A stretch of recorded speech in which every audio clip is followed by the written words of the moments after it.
Hi friends.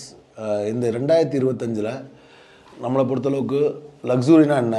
ஒரு பெரிய ஒரு பங்களாவா, இல்லை பணக்கார வாழ்க்கையா, இல்லை ஒரு வாட்சா, இல்லை ஒரு மொபைல் ஃபோனா?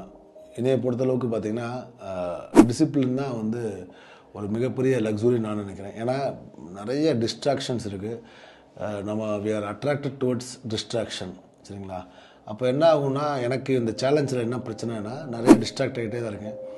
ஸோ அந்த இதுக்கு நோ சொல்லும் போது என்ன ஆகுது அப்படின்னா, நமக்கு ஒரு சேலஞ்சை பண்ணுறோம், கான்ஃபிடென்ட் பில்ட் ஆகுது. ஸோ அந்த கான்ஃபிடென்ட் நமக்கு பில்ட் ஆகும்போது நமக்குள்ளே ஒரு பிலீஃப் சிஸ்டம் வருது, நம்மளே நம்மளை ரெஸ்பெக்ட் பண்ண ஆரம்பிச்சிடும். ஸோ அப்படி ரெஸ்பெக்ட் பண்ணும்போது நம்மளோட செல்ஃப் எஸ்டீம் நமக்கு கூடுற மாதிரி இருக்குது. ஸோ இதுதான் அந்த சேலஞ்ச் நான் பண்ணிகிட்டு இருக்கும்போது எனக்கு ஃபீல் ஆகுது. நிறைய டிஸ்ட்ராக்ஷன் வருது, அதை நோ சொல்லி பழகும்போது ஃப்யூச்சருக்கு நம்ம டைம் ரெடி பண்ணிடுறோம். ஸோ நம்ம எல்லாமே சேர்ந்து ஒரு ஒரு வளர்ச்சியான ஒரு சமுதாயத்தை உருவாக்குவோம். Let's stay tuned. சேர்ந்து சாதிப்போம், சந்தோஷமாக சாதிப்போம்.